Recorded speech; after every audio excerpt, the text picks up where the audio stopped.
So, we are going to be talking about how to break the escape cycle, why we doom scroll, avoid what matters, and get stuck in false productivity. And so, this is what a lot of people are facing. But what we're going to be talking about is what's underneath that.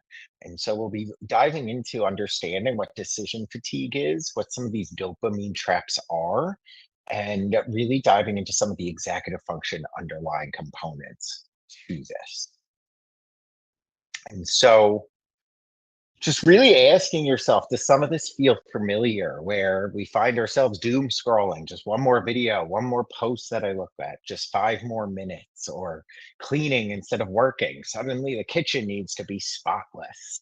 Or we start organizing instead of starting. So it's another to do list. Let me scrap this one, another color coded folder. This endless researching, preparing to prepare, planning to plan. And so, if any of this is really resonating, they might feel different. Your reaction might be, well, organizing is much better than doom scrolling. But really, what's causing these is a similar phenomenon that we face as humans. And so, why do we keep doing these things when we know they aren't helping? And sometimes with things that feel productive, this false productivity, like cleaning instead of working, yeah, you know what? Cleaning is better than doom scrolling, but it's avoiding what is maybe the actual core problem that's manifesting in that way.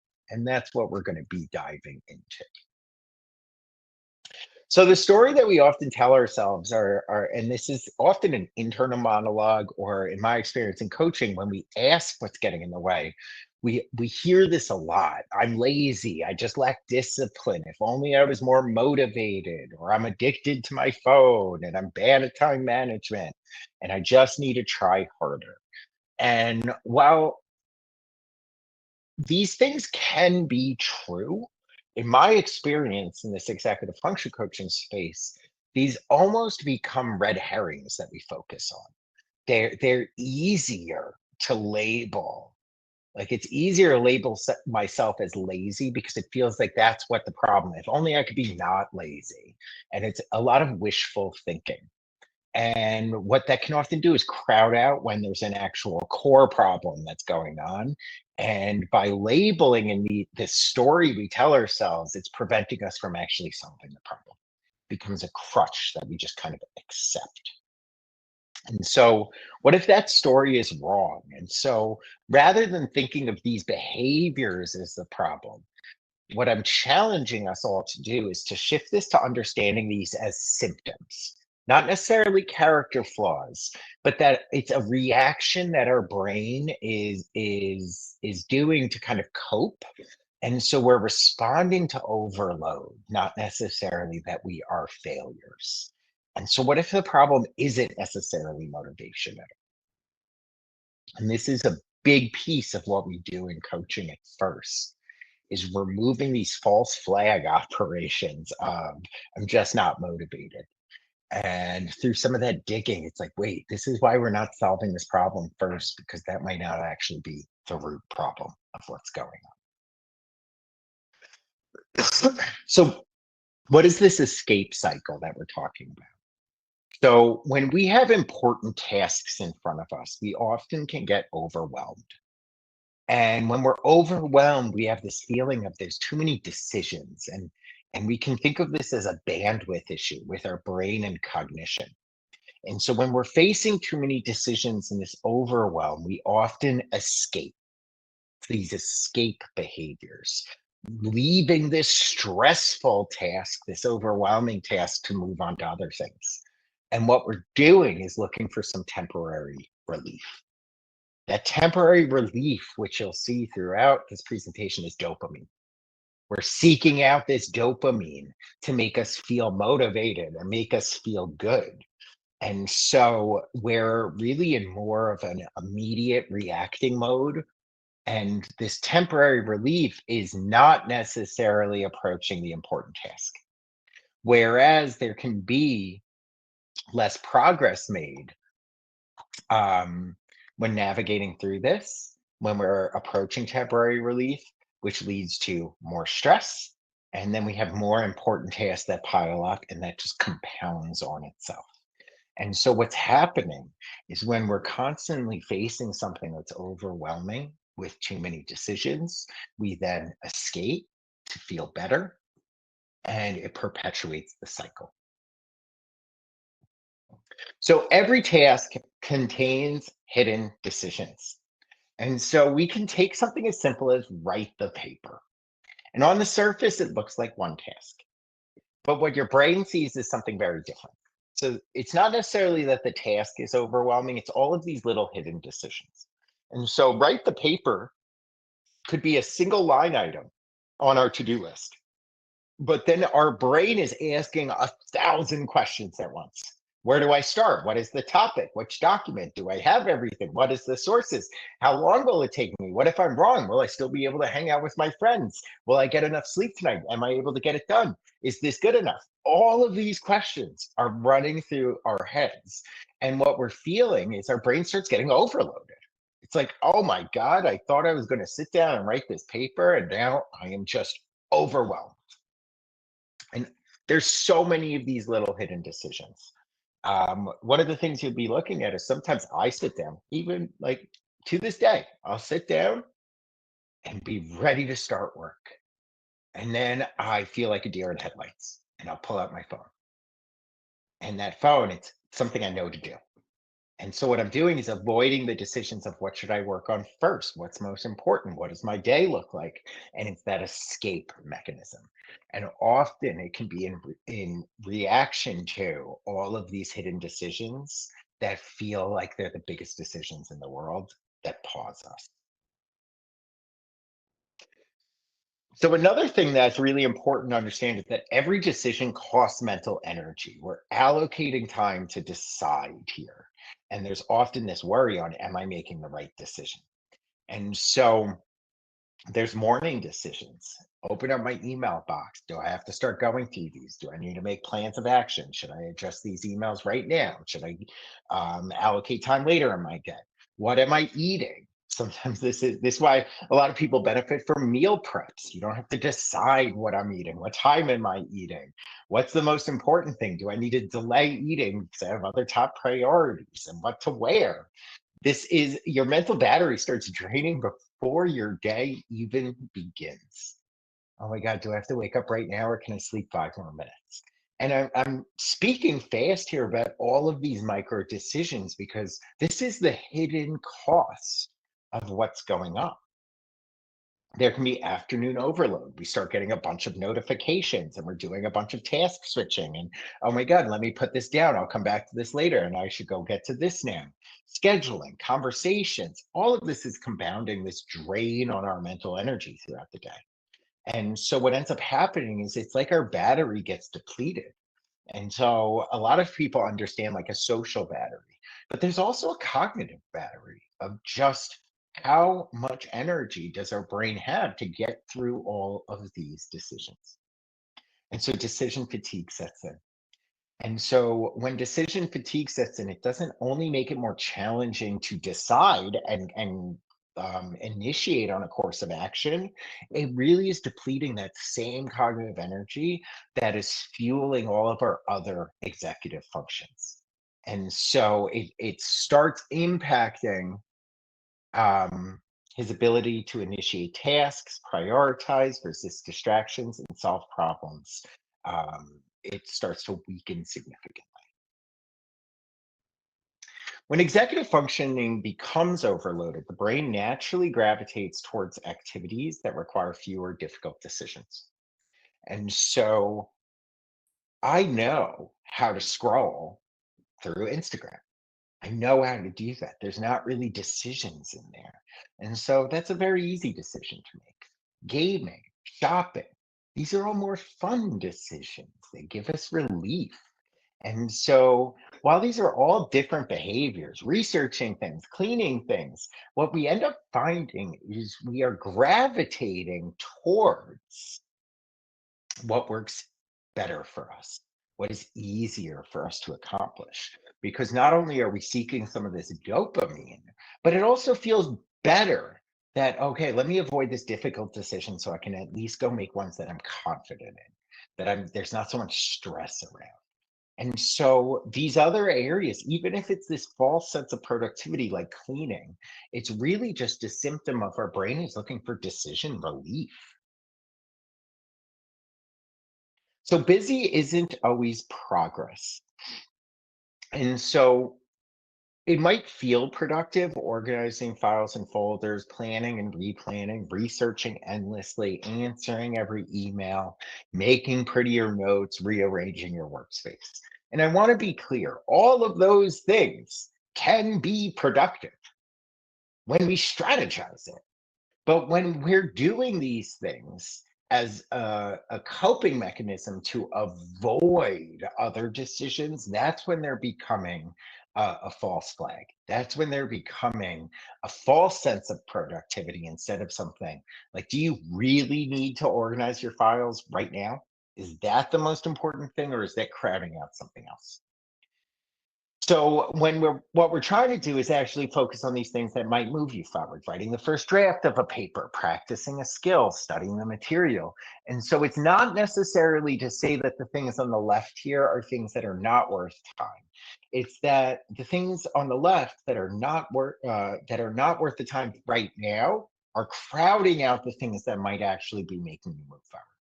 So the false productivity feels safer because it avoids this uncertainty. I know what I'm doing. I've done this before. It feels comfortable. And so it really is about understanding what's moving me forward and is there strategic purpose to what I'm doing. And why I like to highlight some of these things that might feel productive is these become signals for us that will help us move out of these escape cycles by identifying that this is me actually avoiding a decision and I'm escaping. So quick relief isn't the same as progress. So why does escape feel so good? So when you are mentally depleted, your brain is chemically dependent and trained to look for rewards. So dopamine isn't necessarily the villain here. It's helping understand that that's what our brain is seeking. It's seeking the dopamine. And part of why I like to share this over is that it's an understanding of what's going on. And so we might have more judgment on doom scrolling than cleaning up. And look, if I had to choose which one are you escaping to, yes, I'd say escape to cleaning up. But what we're trying to identify here is it's the same type of behavior. We are seeking quick wins. We are seeking something that is removing that pressure. So by understanding this, it helps remove that shame and it opens up the door to better strategies. And so what we're trying to do is really understand this process that the escape behaviors are seeking out quick dopamine rewards, which lead to temporary relief, but it's leading to some more of this decision overload because we're delaying and procrastinating on the decisions we need to. So executive function is your brain's management system. And so planning and prioritization, really understanding that these are deciding what matters most and when to do it. Our working memory, holding information in mind while using it, task initiation, response inhibition or inhibitory controls. These are all these executive functions that are helping us accomplish things and move towards goals, but they are pulling from the same aspects of our brain that get depleted when we're making a lot of micro decisions. So the decision overload is taxing each of these other things, which is why when we get to a point of this decision fatigue, it's not just um, that decision fatigue is innate, it's making it impossible for us to be able to make decisions. It's also limiting all the other things that help us move forward. So escape is information. So instead of asking, why can't I just focus? It's about starting to ask, what is my brain telling me right now? And that's why I was saying identifying some of these false productive behaviors. What we're doing is really trying to identify this problem sooner. I am escaping. Because once we identify that, then we can start to tap into strategies.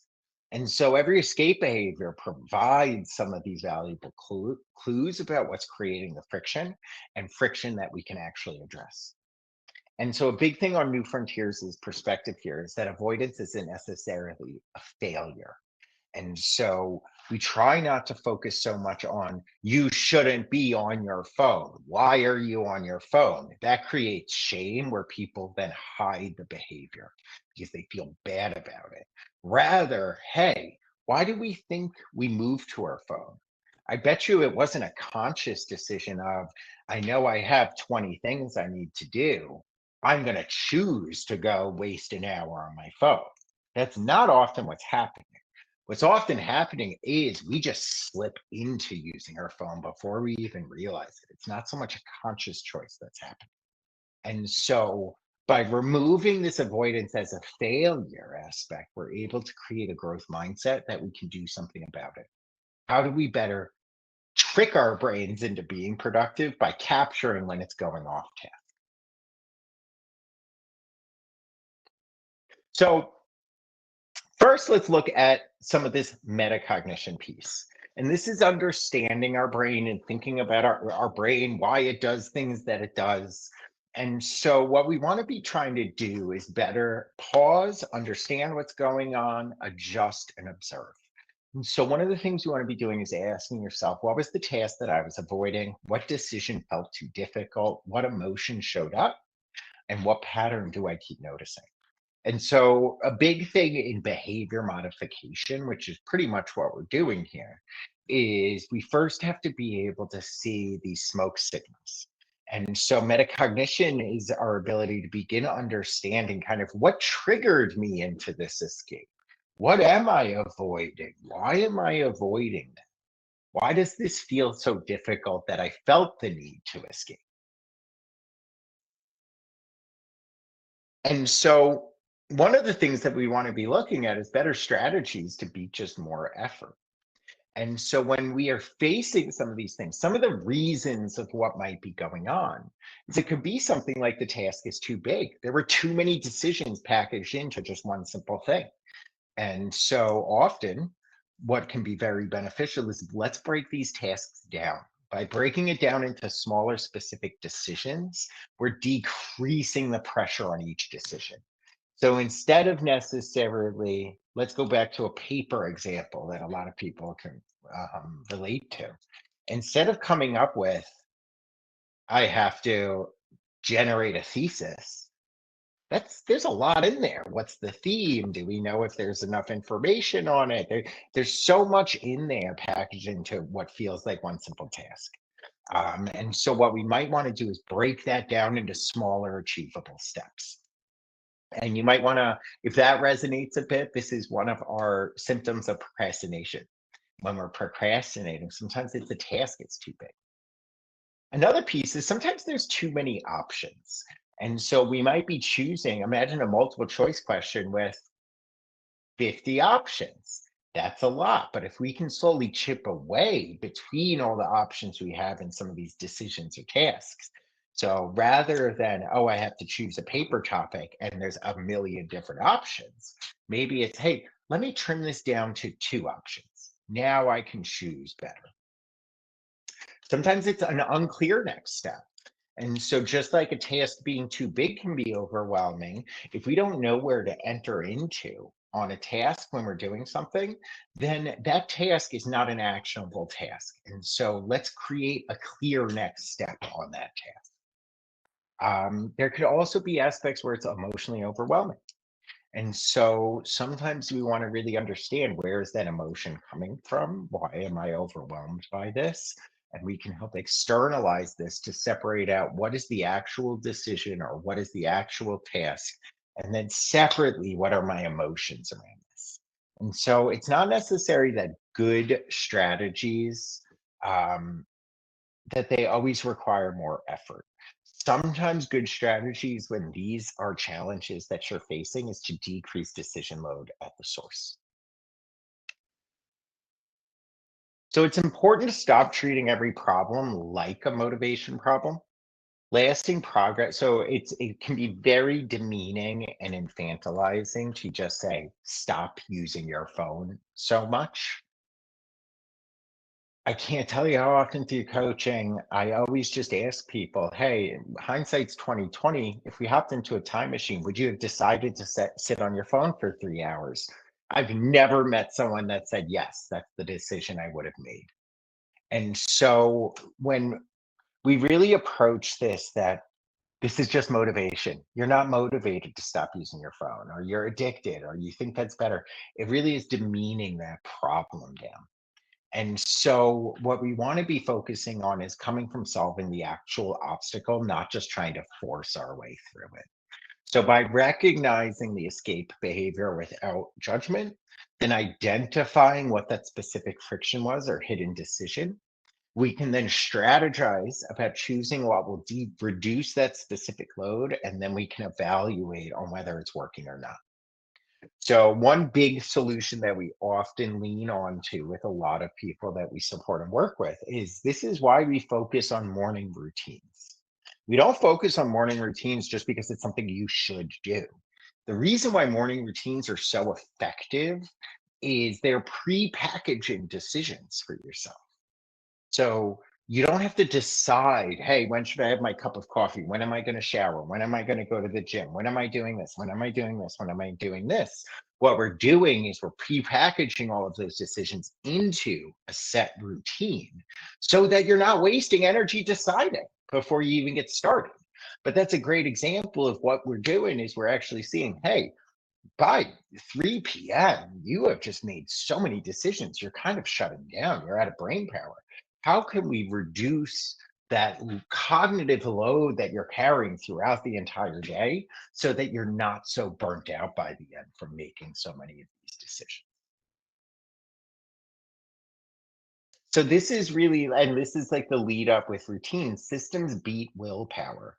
And so willpower alone depletes throughout the day, just kind of forcing our way through. It requires constant redeciding. It fails when we're stressed or fatigued, and it depends on feeling motivated.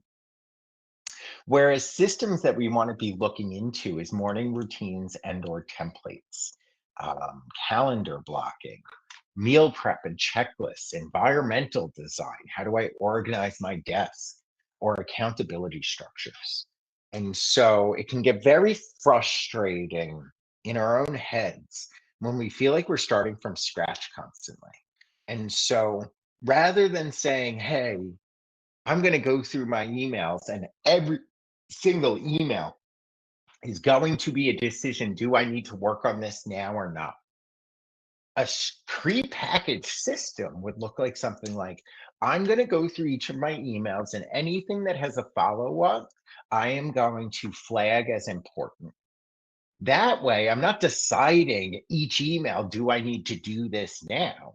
It's you're going through just to identify what has next steps. Or maybe instead of flagging the emails, what you do is you write it on a list of what your follow-ups are. But now think about that as opposed to something like every email, oh my God, I need to act on this, and then I'm doing this, and then you're constantly shifting, and oh my God, time's almost up. Do I have enough time? When am I going to get through the rest of my emails? What we're trying to do is pre-package a lot of these decisions so that what ends up happening, and I can attest to this, I sometimes fall out of my strategies. I'm going through the emails. I'm like, oh my God, there is so much follow-up to do. I've only gotten through 3 of them. Oh, let me pull out. And I take an escape. I need a break. It's overloaded and it's only 9:10 in the morning. And so it's that acknowledgement of why did I feel this need to escape so early in my morning? What was overwhelming for my brain that I'm feeling like I need a quick dopamine hit? So the goal isn't just more discipline. Discipline comes by making good choices easier by design. So we often think discipline is willpower, whereas discipline is often prepackaged decisions that we design well to set ourselves up for better success. So, as I was hinting at before, every routine is a decision already made. And so you might decide today, follow the plan and do meaningful work. So by planning these things through routines, it's not just saving time, it's saving decisions for ourselves. I've been recently working with a client where one of the things that he noticed was that he's found himself get lost in his phone. And then and where this actually stemmed from was he wasn't so consistent with showering. And what was happening was he was pairing up showering for after he went to the gym. And he would go to the gym when he had a personal trainer. But then on days he didn't have the personal trainer, he would have to decide when to go to the gym. And then he would get lost in that decision. And then maybe he wouldn't shower because oh my God, I have to decide when to shower now. I didn't go to the gym. And so you're hearing a bit about habit pairing in here. So, gym, then shower. Great strategy. But then if we're not consistent with going to the gym, we're leaving that decision on when to shower for future you. And then it doesn't get done because maybe we're feeling decision overload. And then so what we end up doing is escaping. And this client was finding themselves, hey, I didn't go to the gym, I didn't shower, and I wasted 3 hours on my phone. And so one of the things that we are really trying to work on is let's make this into a routine. Let's go to the gym at the same time that you would have your personal trainer. Let's make this a routine. That way you're not deciding about when are you showering on days you don't have the personal trainer and facing that for 4 days a week. Maybe we're tying it over to something else. So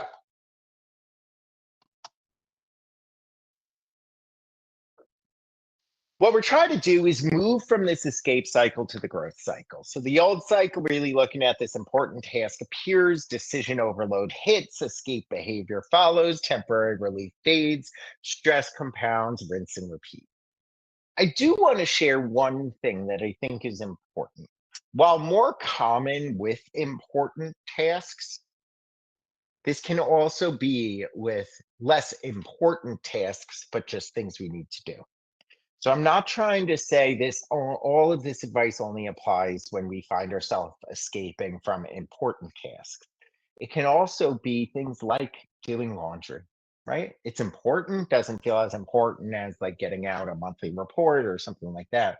But I don't want to belittle the escape cycle when it's not necessarily in response to an important task. The new cycle of what we're trying to do is understand what's happening. What is our brain doing? And why is it doing that? Again, not because you're a bad person. It's our brain is escaping something. What is it escaping?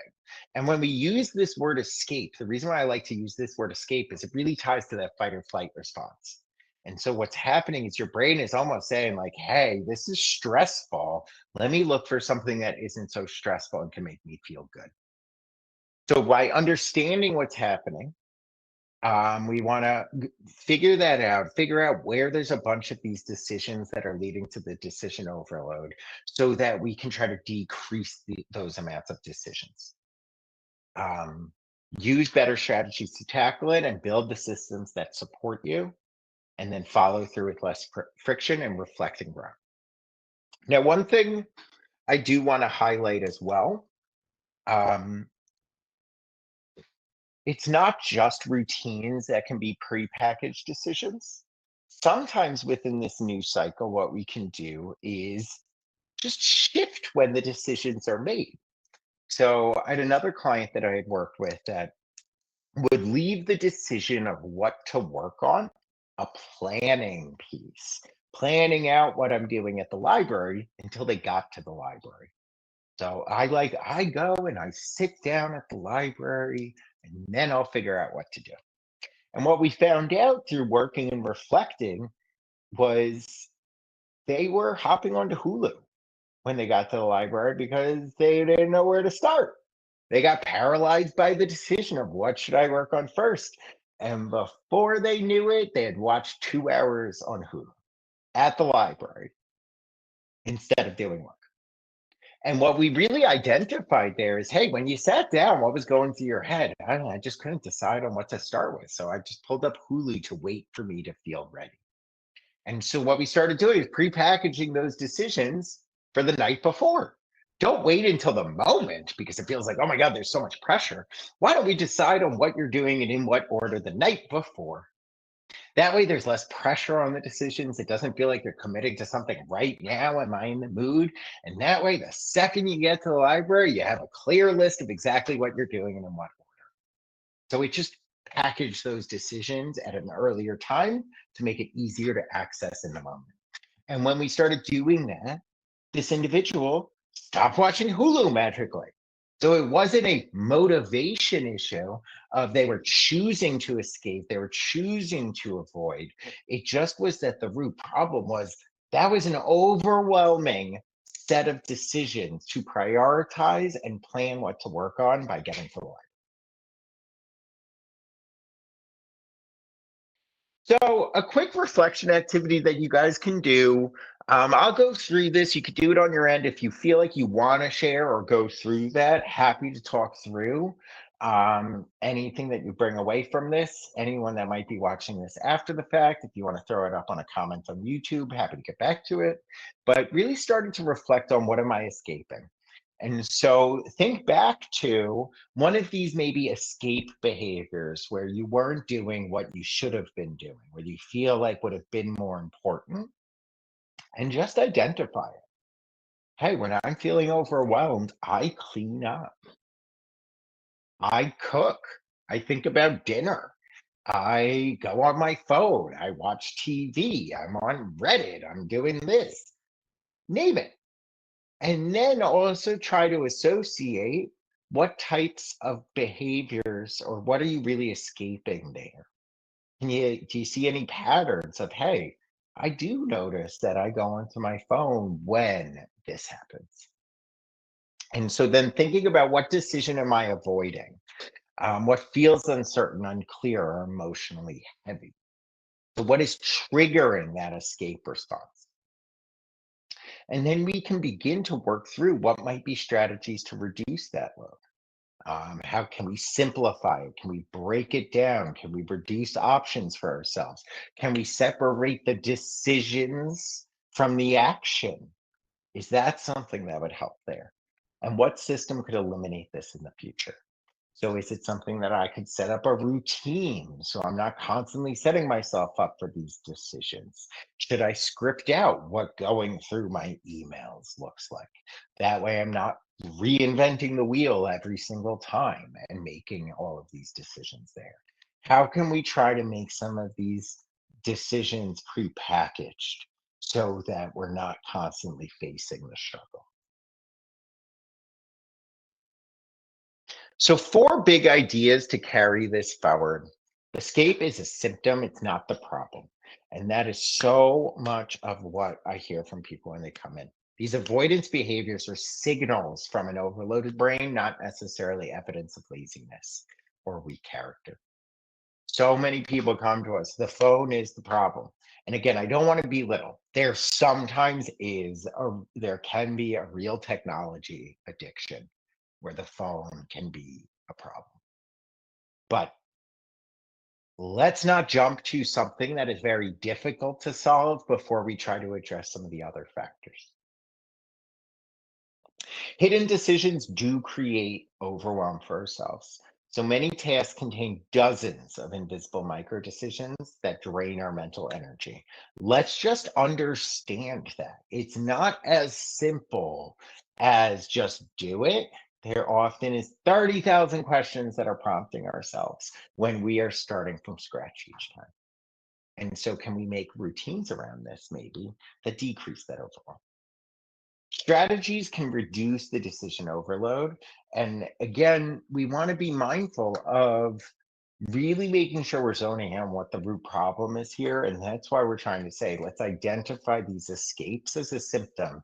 And so we have to do a bit more digging as to why I'm doing this so that we can design these strategies to target it. So the right strategy doesn't require more effort, it removes friction at the source. And systems create lasting change. So when good choices are built into your environment and routines, you're no longer relying on that willpower and just forcing through these decisions. We're changing this where the systems are set up to have already decided these things so that we're not constantly starting from scratch. So you don't necessarily need a better brain. You have the brain you're born with. What we need to do is understand our brain, understand why it's doing what it's doing, and develop strategies around that. So it's not more motivation, it might just be fewer unnecessary decisions that are getting in our way.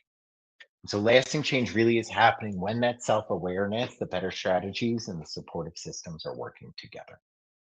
And so, really, in a lot of our approach, and these are our pillars for our coaching approach, which anyone can really adopt. It's just what we are navigating through with our clients because we find it leads to lasting change. Is that we need to understand our brain, understand why we do the things we do, what sets us up for success, what sets us up for failure, and then we need to apply that learning about how our brain works to building strategies that mitigate those challenge areas, mitigate the weaknesses, but lean into our strengths. And then once we find the strategies and the specific problem solving that sets you up for success, then we need to create systems that help us with follow through and accountability, because the more you do something, the easier it becomes. And that's behavior setting and routine setting. That typically, when you're doing something new at first, we have to put in more cognitive effort. But slowly, as time goes on, the amount of cognitive effort goes down. And so, when we are facing almost starting from scratch each time with each of these decisions, we're removing the ability to actually develop behaviors that can decrease the cognitive load.